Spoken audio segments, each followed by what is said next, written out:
Welcome to the channel, everybody. My name is Ryan, and we are back with more Unreal World today, continuing our Caveman series with Week. Here he is in his cave, finally. After days and days of being out on the hunt, killing many animals and stockpiling food, we have returned to our cave. And we've actually started to beautify it, build up some stuff. We've got ourselves a little fireplace right here, which is going to be essential for smoking meat inside of the cave. That's right, once the weather warms up and we can no longer dry meats outdoors, we have to do it indoors. So we're going to be smoking in the cave. And to that end, I've also got a cellar placed right here at my feet. You can see we built this in the last episode, so it's been very busy in the recent past. And if you're just tuning in, you want to get caught up, I do have a link to the playlist for this one and a bunch of my other series down in the description, so check that out.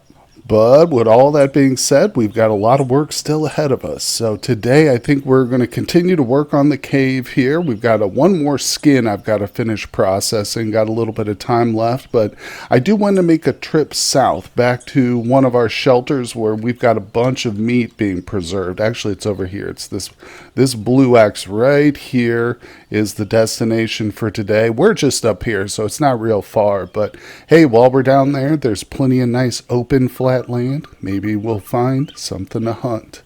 It is time to make our trip. My character's legitimately starving. I mean, he is technically starving. The little red bar right here under the starvation category needs to get full before he's like at risk of dying from it. And it does take a considerable amount of time, but of course it lowers his physical performance as he gets closer to that point. So, in other words, it just becomes harder and harder to do anything, including hunt down more food. So, it becomes like a snowball effect. But we're not worried. I know that we have a ton of food down here being prepared. Even if some sort of animal were to come by and try and eat the food at this location, there's just so much of it that they wouldn't even be able to get all of it. Oh, okay, wait. Yeah, it would fill them up, and then there would still be some left for us. So I've passed it. No, it's still just to the south here. So that red X was the location of some deer that we had previously hunted. And we might go back to that spot, like I said. But the primary reason you can see, oh yes, I can tell one stack's ready to go. But we've got 4 big stacks of meat surrounding the shelter here. And this one on the bottom left, you can see that some of the meat and the cordage has separated from it. That means that it's done. It's ready to go. So we're going to stand on it. Look at that. Oh, that's a good, I don't know, 5-6 pounds right there. Beautiful. So let's go ahead and take a drink. Ooh, hold on. We're standing next to a lake, so we'll break that open. Yes, fresh, clean pond water. Delicious. And this is literally going to be the first meal we've had in days. So before I actually just start digging into little strips of beef jerky, I like to put my food like that in a bag. So I'm going to go to the bag and then hit pour or put something into it. And I'm just going to grab the largest stack of meat. There it is. So we've got quite a bit. Wow, yeah. Easily 14, almost 15 pounds, but most of it's going in the bag. There we go. So now you can see E, bag of dried elk cuts, 9 pounds. And really what that does, instead of having to take small little bites again and again and again like you do, let's do it like this. See, if I just eat the pieces, I had to keep pressing enter. But if you put it into a bag first and then eat from the bag, it's just one big meal, just one bite. So it's just more convenient, fewer button clicks essentially. But anyway, so we've got a little bit. Let's check the other piles. This one will be ready in an hour and by late evening, so we should hang out a little bit. There's another stack going to be ready. This stack has a variety ranging from 11 all the way up to 18 days. And this one's a lot closer. We got a range from 2 to 7 days. So it's all right. This is very close to the cave. So I don't mind just coming back and forth, staying the night here. In fact, let's go ahead and sleep. Oh, yes. Of course, we wake up raging with hunger. But luckily, we've got the food to satiate that hunger now. Since we still have a little bit of time until some of that meat is ready to bring back to the cave, I think we can do a little bit of hunting, or at least search for some game here. So I've come back to that location where we've got a couple red X's marked. And as mentioned, these are both spots that we saw some deer. If we were to go to the world map and click over them, you'd see they both say deer on them. And of course, I always highly encourage people to use, these markers as much as you can or as often as you need. But anyway, so it can be helpful to come back to spots like this where you've seen game, even if they're not actively on the world map. Sometimes they're still kind of here in the general area. And, oh, there's some tracks right there. How fresh are these? Those old reindeer tracks running northeast. So this is probably from the pack we originally saw through here. But like I say, it can still be good to come check these cold sites again and again. Sometimes they hang around or at least return to the area. And then again, sometimes it's just a wild goose chase and you don't get anything.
And we have arrived here at the Seal Tribe lands. Now, I never found the reindeer, obviously, and I decided to go ahead and delete those markers on the map. And by that time, the meat was ready to go. So I picked it up, brought it back to the cave, as you guys saw, and I almost went over to the east, to the Gray Tribe, but I said, no, if we're going to eventually set up a second cave in this region, well, let's head over there now and do some trading with the people, introduce ourselves and stuff. So, and good news is, I think this is going to be a perfect spot for what we want to do. There were 2 caves on the way, tons of mountains and stuff in this area, so, and we are literally close to the edge of the coast of the sea or the ocean, whatever. So there should be some good hunting over here. But first, I do want to do some trading. We're looking for animals. We're looking for arrows. I see that they are the northern type of people who have tents and not many structures, but that's okay. They don't have any animals at this location, so I'll probably move on. Oh, they do have one structure here. See a lot of food in here. That's one good thing about the northerly tribes. They always have tons of food, tons of furs, and usually some really good bows and arrows. I struggled finding an axe, but oh, that reminds me too, I should ask about a blacksmith. So let's see, Helper Company, is there a blacksmith here? Yes, they have one here at this location. So is that him right there? That might be him. No, that's another sage. Let me find the blacksmith and we'll determine what quality of goods he produces. All right, very nice. So this gentleman right here is our blacksmith, and he offers fine quality goods. So I'm going to put an order in with him. I think we're going to do arrowheads, and the reason being, arrowheads are just part of what we need to craft a full arrow. So even if these were masterwork quality, I would still probably turn out crappy arrows just because my guy's not good at it, and we're going to be using like poor arrow shafts, most likely. So in other words, I don't need masterwork quality arrowheads because the arrows are going to turn out pretty crappy anyway. But if we find a masterwork blacksmith, I'm going to have him make me like, an actual axe or a helmet, something which is just a completed piece of gear that I'm not going to be crafting into something else. In other words, it'll maintain that quality. So there we go. And these guys are cool. If you're unfamiliar, you put your order in for them, they make the goods, and then you come back in the specified time, half a week for arrowheads. It's different too for different things of greater complexity and size, but that's good. Oh, and you don't really have to be back here exactly on time. In fact, if you just wait a really long time, they'll eventually just drop the item on the ground in one of their structures, and you just go pick it up like it's another trade good and trade for it. But anyway, just a little side note with the blacksmith. So once again, we will mark this guy as a fine BS. Now it does put a marker on here for us that we've actually placed an order for this guy, and it'll say it there, blacksmith broadhead order placed today, and it keeps track of it for us. But that's it. That's all we really want from here. They don't have anything else that I need, like a dog or some sheep or cows. Pretty much, I mean, I'm sure there's a few things I would like to pick up, but I'm just looking for animals at this point, strangely enough. And I didn't quite realize that until just now, but yeah, maybe another axe or two, and we'll definitely be putting orders in for blacksmith. And also at the same time, I'm kind of just looking for caves, so it's a very casual trip. The good news is we are able to go right out over the ice too, so that's extremely helpful. Just got to be careful. It's still a little bit risky, but at this time of the year when it's super cold, that ice is rock hard. There is another village nearby, in fact, very close to this cave, but of course, being the caveman that we are, we have to investigate all of these, especially in this area. Okay, so I've got my big fire lit at the mouth of it. We've got a torch here that I constructed. Whip these up real quick. Let's light that torch and dive into the cave. Do a little spelunking. That is the official term for someone who explores caves. Oh, this is pretty tight cave here, not a lot to it. Some cliffs in here too. Gotta watch that coming up and down. I'm not much of a climber in this game. You won't see me ever climb unless it's over a fence, but well, there we go. I like our cave a lot better. This one's alright. It's not the worst cave I've ever seen, but we'll go ahead and just leave that little area. And yeah, look at this. Boom, that village is right there. There's the cave, there's the village. I don't think I've ever set up a home like this close to another village, but again, we're looking for somewhere here, and if it happens to be in the Seal Tribe's cultural boundaries, I don't care. If I like the cave, it's not going to be a problem. Oh, I don't know if you guys saw it, but there were some wolves just to the east of this base or this settlement. Oh, they were off in the forest. It's no real threat to us now, but man, that makes it all the more reason to get some dogs, doesn't it? Let's just see. What do you got? Small reindeer doe. Damn. Well, it's not what I'm looking for, but I will go ahead and mark it. We'll say small doe. Whoops. Spell it correctly. There we go. And I'll have a look at the goods they've got lying around too, see if there's anything interesting. This is an interesting little cave right here. It's also nearby some of the settlements. I decided to pop in. So the entrance is actually here. You come through it at a diagonal right there. There's no straight line into the cave, no opening. That's like the big gap opening. But it's pretty cool on the inside here. There's a bunch of these little nooks and crannies. It turns a corner back this way and comes back out front, kind of. And it's got this little back portion you got to sneak into. It goes down the cliff there, so I'm not going to climb it. But I like this one. It's kind of cool. Again, just looking for secondary caves, or who knows, what may eventually become our primary cave. I don't have a preference. I just like cool areas, but there's a look at our current spot. And you can see I've barely scratched the surface of the Seal Tribe lands. So time to keep exploring. And we've got the food, and we've got, well, good weather at least so far. So we should be able to uncover a lot of this territory. Oh man, well, in my travels, I happened to run into a herd of reindeer accidentally, and it's in the forest too, so probably not much luck with these, but look how close I am. Almost in melee. I'm literally one space away from being able to just club this guy.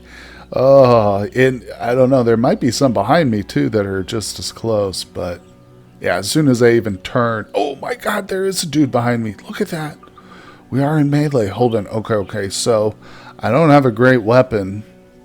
No, I can't strike with that. Damn it. So if I try to wield my knife, oh yeah, they run away. Shoot, I whip out my knife like a ninja in the middle of the darkness, and the reindeer flee from me in terror. Yeah, that's the story of my life. It's kind of how I was treated in high school, too. Well, I have searched about a half dozen villages now, and I have yet to find a single dog. I did find one rough axe, though, a hand axe, believe it or not, but I'm not really looking for axes. I did find a second blacksmith in the area, marked it, of course. My biggest find was probably a masterwork northern bow. But again, we don't need it now, so I'm not trading for it right away. But I did mark the village that has that, and we'll come back for that for sure. But anyway, we are here at a village, and let's see, they don't have a blacksmith, they have no dogs here and stuff. But they do have a quest. There's a wounded adventurer somewhere. So unless I'm mistaken, I think that means the quest where we have to go look for the guy's hut. He's gonna have a shelter somewhere in the woods with probably like an axe that he dropped trying to fight a wolf, maybe. Is this him? There he is. Okay, so let's talk to this guy. Greet him. Hello there. You seem to be badly wounded. What happened?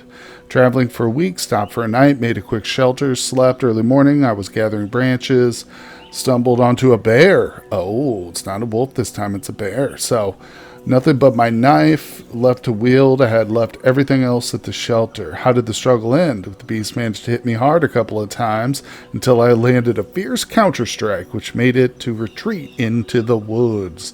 By my equipment was by the shelter. You saved your life but lost all of your items? Hey, I can help you. I will seek your hand axe. Alright, so tell me where the shelter is. Alright, we'll do our best. Yeah. So this is actually a tough quest, which I've failed before, believe it or not. Here it is now listed. We can go through and read all of it, and basically everything we just read. And yes, if we come to the world map too, we see this is the site of the village we're at.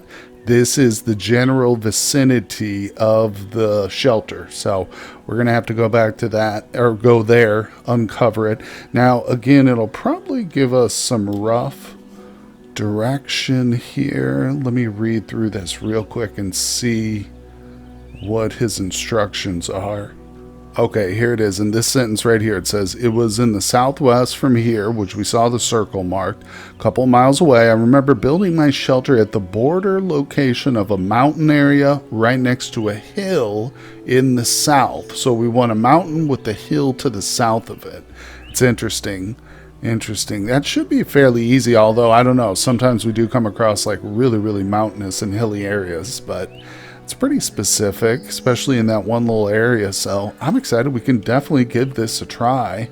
There's nothing, stopping us from helping this guy out here. And of course, I think the reward is just whatever goods we happen to find at the shelter that don't belong, he just wants the axe, basically. And I even think we have the chance to just keep the axe and abandon the quest. That is like brought up at one point. But anyway, we'll go and do that immediately. I should also mention too that it is timed and it expires in 14 days. So if we don't find it in time, we will fail. That's how I failed it previously. But essentially, I failed the first time I tried it in the series. Then the second time we picked it up, I was able to do it. So I have confidence we'll come through on this one too. But we'll probably end it here for today, guys, and we'll pick up the next episode starting off with that quest. So I hope we're ready for it. Thank you guys so much for joining me for the series. Let me know what you think down in the comment section. I read all of them, and I always enjoy hearing from you guys. Hit that like button for me. Subscribe to the channel if you are new, and I will see you all on the next one. Hey everyone, I just want to give a personal thank you to my Patreon supporters. Their contributions help make my work possible, and I am tremendously grateful to them.